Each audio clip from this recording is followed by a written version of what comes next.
When she was in rehab, I sent her a letter that said, I chose you then, and I choose you now. And love is not her makeup. Love is not that she loves me back. Love is, I am called to represent the love of Jesus, to love you when everything about you that culture says I should leave you. Y'all, this is love. Love does not look for pretty. Love covers ugly. And until you find somebody that will hold you at your worst, no makeup, the abuse that you might have experienced in your past, the family of origin issues you might have,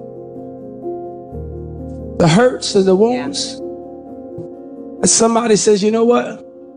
Show that to me so that I can show you an aspect of God, not in heaven, but on earth. And I'm telling you right now, I love it all. The good, the bad, and the ugly. And y'all, I'm gonna get some tonight. I'm telling you right now, none of y'all are, I am. Yeah. Oh, that sounds good. Oh, that looks cool. You know, it's cute, it's nice. Now here's the question. Would she do the same for him? If the roles were reversed, would she do the same for him?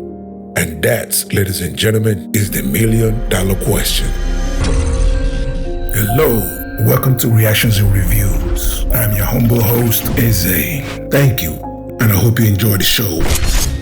Love was born at the dawn of time, and it was the best part of the world. We depended on it, we relished in it, and it gave us life. It was the ultimate goal in God's plan for us all. It made us better, and it made us yearn for more. One of the most famous experiences on the planet, it was at the core of our existence. We found it deep down inside of ourselves, and we were fortunate enough to share it with others. Somewhere along the way, the world shifted, and love suffered tremendously in its last days. The world, once full of love, traded it in for sex, money, and self. The world traded love for fleeting feelings of feeling wanted by someone that never knew love. The world traded in love for sneaky links, side chicks, entanglements, hot girl summers, and lonely winters. The world traded in love for swiping left, back pages, and OnlyFans. Some were fortunate enough to know true love, but even they often sacrificed it for a temporary good time and an inflated ego, only to be left in the aftermath. It was described as too difficult. It was described as overrated. People thought it was easier to just live without it. And in today's episode, we are going to react to our good brother, Views in Poetry. He sent me this link and he wanted me to respond to it. He wanted me to react to it. So we're going to do that today. And while we finish reacting to it, if you guys can go to his channel, I believe his channel is new, kind of like mine. So if you guys can go over there, show him love, subscribe to the brother, I will appreciate it. I'll tell you exactly why I believe black relationships have been in trouble. Number one, economics. Now let me talk to the men for a second here, because economics is very vital in terms of the dynamic between men and women. So first of all, there's just not enough black men that are in economic positions of power.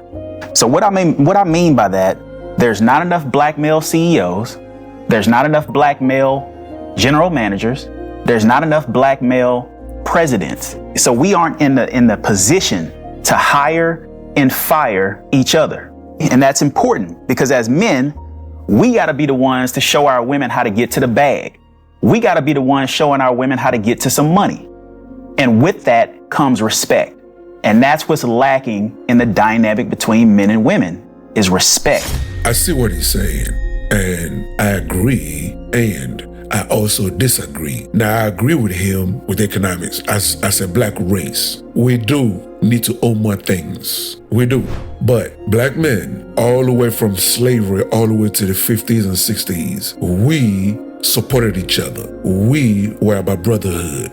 We was about our community. But somehow, from the 60s till today in 2023, something has shifted to where now black men are now thinking of me, mine, me, to where we no longer support each other. Black man has turned selfish. Those are the facts. We don't support each other. We're envious of each other. We dislike each other. We don't want to work together. And a lot of times, a lot of brothers are more loyal to white people, Hispanics, Asians. We are more loyal to them than we are to our own people. We hate ourselves. We lost our black pride. So with that aspect, I agree with him.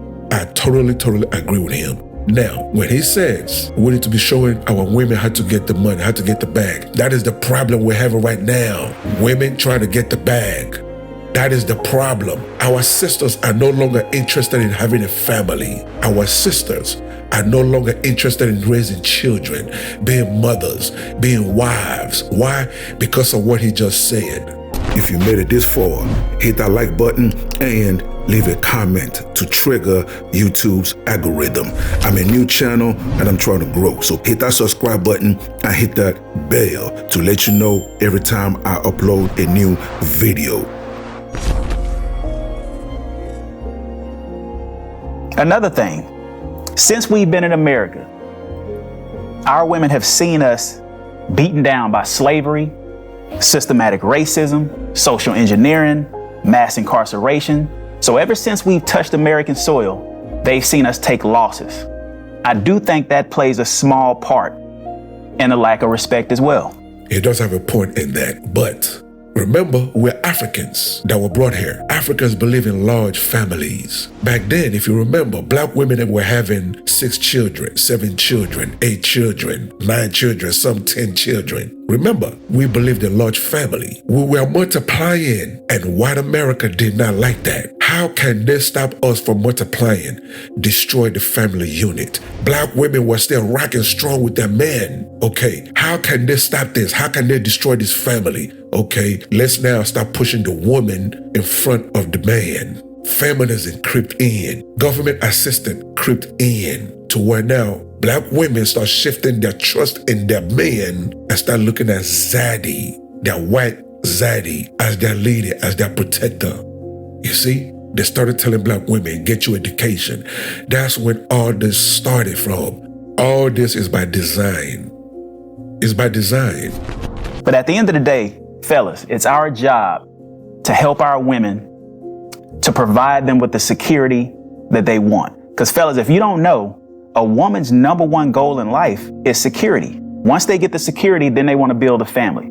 So if we can't help them build security at a high level, they're not going to be as submissive as we want them to be. And that's really the bottom line. Yeah, he has a solid point. Based on what he just said, that is what is known as conditional love or conditional respect or conditional submission, you see? Meaning, I will only submit to you if you're doing X, Y, Z. I will only respect you if you're doing X, Y, Z. That is not the way it's supposed to be. Again, it goes back into what I just said. All this is by design. Since the beginning of time, all the way to when we were brought over here as slaves, women have looked to their man as their head, as their protector, as their provider, as their leader, as their teacher, as their father figure. If you go back and look at history, black women still respected black men, irrelevant to how black men was treated, irrelevant to how black men was hung, killed, burnt alive, disrespected, dehumanized. Black women still rocked with their man. America tried everything to destroy the family unit. It didn't work. It did not work. They decided, okay, let's turn the woman against the man. That's where our problem started. Now here's the 60s. Here's the 60s and the 70s. America started telling black women, you are equal to your man. He's no better than you. As a matter of fact, you are going to college. You are graduating more than them, so you don't need him. So now I'm gonna talk to the women. The boss babe mentality, that's an issue. We got too many women walking around here listening to Megan Thee Stallion, listening to Cardi B, and they got this pussy run dick mentality. We got too many women walking around like they supposed to be calling the shots, like they supposed to run relationships, and that shit is completely counter to the dynamic of how men and women are supposed to behave. So we got to cut that shit out ASAP. And I agree with him 100%. with what he just said. Even before I started my YouTube channel, I was hearing that from the late great Kevin Samuels. That's what he was trying to preach to women, and women hated him for that. So he's right. He's 100% right with that. The video is pretty long, so I think I'm going to end it right here. Shout out to our brother. Go support the brother. Go show him some love and tell him Eze sent you. Now, what do you guys think? Do you agree or do you disagree? Either way, leave your comments below so we can start this conversation. Until the next video, stay safe in the streets. Later. That will wrap it up for today's episode. And thank you for joining me. So please, leave a comment below. If you agree, if you disagree, it doesn't matter. Leave the comment below. And also, you tell me what you want me to cover. You tell me what you want me to discuss and what you want me to react to, okay? And that's it, ladies and gentlemen. Thank you so much for joining me, and I'll see you on the next episode. Please don't forget to subscribe. Let's rebuild the Black nuclear family. It is needed, okay? God bless.